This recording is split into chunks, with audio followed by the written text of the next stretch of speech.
अस्सलामुअलैकुम दोस्तों, मेरा नाम है मोहम्मद मुदस्सिर अली खोखर और आप देख रहे हैं अमीर टीवी।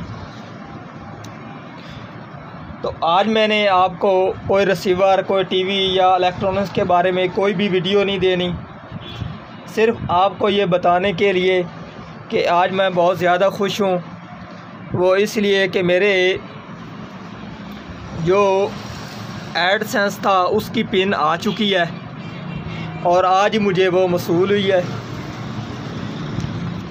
तो ये आप देख सकते हैं जी, ये मुझे पिन मिली है। आज 8 अक्टूबर है आज, और आज मुझे मिली है। तो मैंने सोचा आप दोस्तों के लिए इसके ऊपर थोड़ी सी वीडियो बना दूँ, क्योंकि 1 साल मेरा पहले भी ज़ाया हो चुका था। उसमें भी मैंने 2 चैनल बनाए थे और उनका भी जो एडसेंस का इशू था वो आ गया था, और उसके बाद मैंने 2 और चैनल बनाए और उसके बाद मैंने 4 चैनलों का एडसेंस एक ही बना दिया, एक के साथ ही लिंक कर दिया। तो आज मेरे 4 चैनल, उनकी परेशानी ख़त्म हो चुकी है। तो आज की थी हमारी ये वाली वीडियो। अगर पसंद आई हो तो लाइक कीजिए और ज़्यादा से ज़्यादा दोस्तों को शेयर कीजिए।